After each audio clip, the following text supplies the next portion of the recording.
सभी गुरु भाइयों को हरिहर स्वागत है आप सबका हमारे YouTube चैनल पर।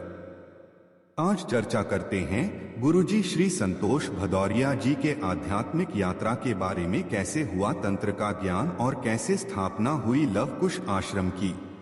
हाँ, अलबत्ता आध्यात्मिक और धार्मिक रुझान के कारण भव्य नवग्रह मंदिर बनाने का जरूर विचार आया। इसलिए उस परिसर का नामकरण लवकुश आश्रम के नाम से कर दिया गया। लव व कुश श्री भदौरिया जी के दोनों पुत्रों के नाम हैं। नवग्रह मंदिर के लिए गर्भगृह तैयार हो गया, पहली मंजिल भी तैयार हो गई। तेजी से कार्य चलता रहा था। इसी क्रम में वर्ष 2009 में उनके मित्र कानपुर के स्वरूपनगर निवासी विवेक चतुर्वेदी उर्फ गुड्डा भैया जी की सलाह पर IIT कानपुर में चल रही मध्यस्थ दर्शन पर आधारित जीवन विद्या की कार्यशाला में हिस्सा लिया। कार्यशाला का प्रबोधन HBTI में प्रवक्ता रहे गणेश बागड़िया कर रहे थे। भदौरिया जी ने पूरे 7 दिन तक उसमें प्रतिभाग किया, पूरे वाङ्मय को समझा। वे जीवन विद्या से काफी प्रभावित हुए। अपनापन सा लगा, जैसे कि अपनी ही बात हो रही है। उसमें स्वहित और सर्वहित के लिए कुछ अच्छे और सहज रास्ते निकलते दिखे। इसी आलोक में मध्यस्थ दर्शन के प्रतिपादक अनुसंधानकर्ता अग्रहार नागराज के नाम से भी परिचय हुआ। चूंकि नागराज जी का वाङ्मय इतना अच्छा था, भदौरिया जी की उनसे मिलने की तीव्र इच्छा हुई। वे तो पहले से ही संतों के पीछे दौड़ते रहे थे। भदौरिया जी शिविर के कुछ दिनों बाद ही नागराज जी से मिलने अमरकंटक पहुंच गए। भदौरिया जी बताते हैं कि नागराज जी के दरवाजे पर पहुंचते ही उनके अंतर्मन से एक दिव्य शक्ति का संदेश आया कि हमारा कार्य पूरा हो गया, हम हिमालय जा रहे हैं। कभी बाबा श्री मिश्र जी ने आदेश किया तो फिर मिलेंगे। भदौरिया जी की समझ में ही नहीं आ रहा था कि यह सब क्या हो रहा है। ये कौन थे जो संदेश दे रहे हैं और हिमालय जा रहे हैं। बहरहाल नागराज जी से मिले। बहुत हल्की फुल्की सथी मुलाकात हुई। कुछ खास चर्चा भी नहीं हुई, लेकिन प्रभावित पूरे हुए। वहां से वापस आकर नवग्रह मंदिर निर्माण में लग गए। वर्ष 2010 के आरंभ के महीनों में एक दिन गुड्डा भैया का फोन आया कि नागराज जी तुम्हारे आश्रम आना चाह रहे हैं। हालांकि उस समय नागराज जी के कूल्हे की हड्डी का ऑपरेशन हुआ था।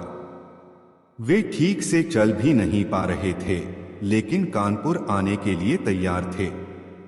बहरहाल तय तिथि को उनका आगमन हुआ। वे आए। गाड़ी से उतरते ही भदौरिया जी के कंधे पर हाथ रखा और उनका सहारा लेते हुए कहा कि मैंने अपना वचन पूरा किया। भदौरिया जी यहां भी नहीं समझ पाए कि कौन से वचन की बात कह रहे हैं, पर संकोचवश पूछा भी नहीं। श्री नागराज जी करीब 4 घंटे आश्रम में रहे। जाते समय उन्होंने मोटे पेपर से आबद्ध एक बड़ा सा पैकेट उपहार स्वरूप उन्हें भेंट किया। भदौरिया जी ने उस पैकेट को आश्रम में रखवा दिया। उस समय कानपुर के तत्कालीन जिलाधिकारी श्री M.K. मेश्राम, गुड्डा भैया जी समेत कानपुर के कई गणमान्य लोग आश्रम में मौजूद थे। अगले दिन सुबह को कानपुर शहर स्थित आवास पर भदौरिया जी की पत्नी श्रीमती ममता ने उन्हें ध्यान दिलाने की मुद्रा में प्रश्न किया कि आपकी उम्र कितनी हो गई। अचानक झटका सा लगा। वे 44वें वर्ष में थे और फिर श्री राधारमण जी की वे सभी बातें याद आ गई, जिसमें उन्होंने कहा था कि 44वें वर्ष में तुम्हारे आध्यात्मिक गुरु स्वयं चलकर तुम्हारे आश्रम आएंगे और अपने हाथ से लिखी पुस्तकों का एक सेट भेंट करेंगे।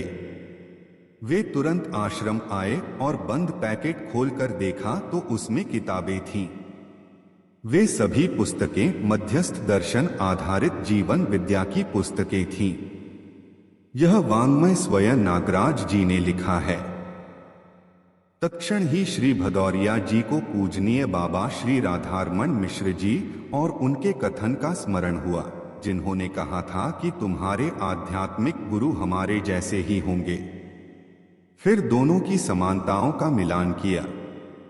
दोनों ही गुरु करीब 6 फुट लंबे, दोनों ही सांवले सलौने, दोनों ही गृहस्थ, दोनों ने ही प्रारंभिक काल में कुछ एक लोगों को छोड़कर किसी को दीक्षा नहीं दी, दोनों ही स्वयं खेती किसानी कर जीविकोपार्जन करते रहे, दोनों ने ही दान चंदा जीवन भर नहीं लिया।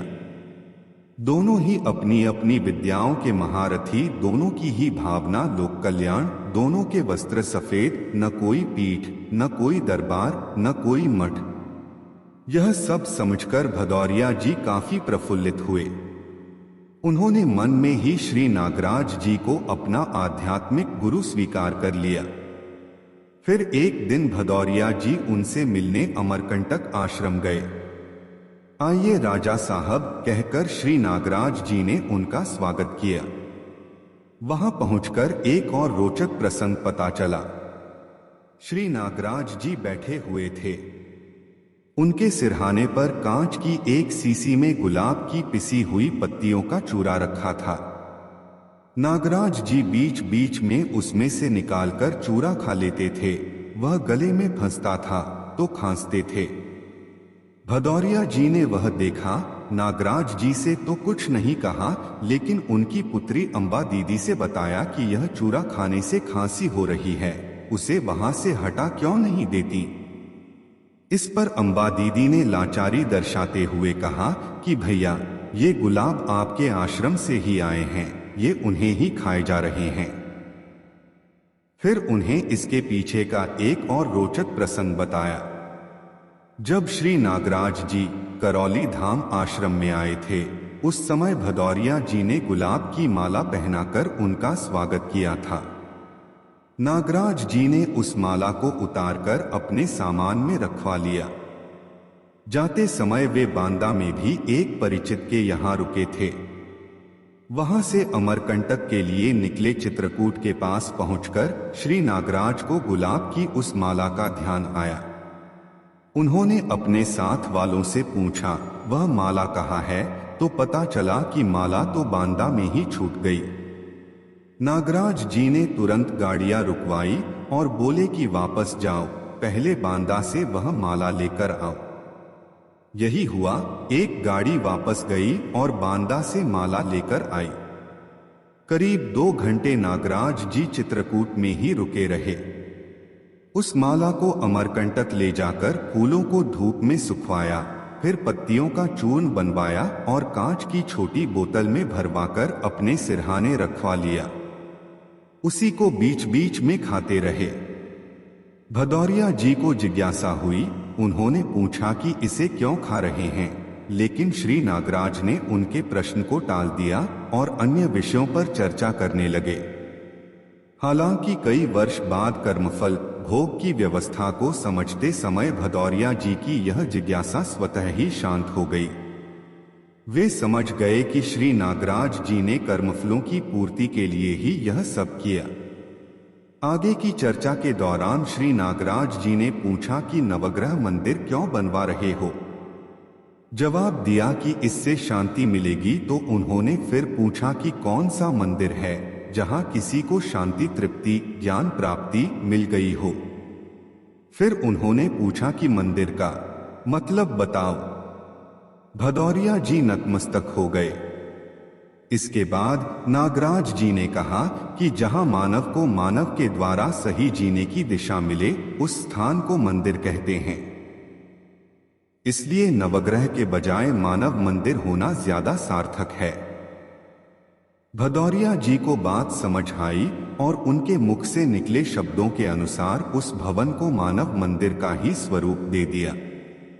तभी से वहां पर मूल्य शिक्षा, स्वास्थ्य, संयम यानी शरीर और मन स्वस्थता के लिए कार्यक्रम संचालित किए जा रहे हैं।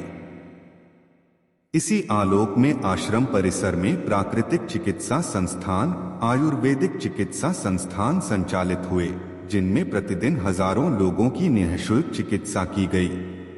आगे की चर्चा के लिए वीडियो को लाइक, शेयर और चैनल को सब्सक्राइब करें। तब तक के लिए सभी गुरु भाइयों को हरि हर।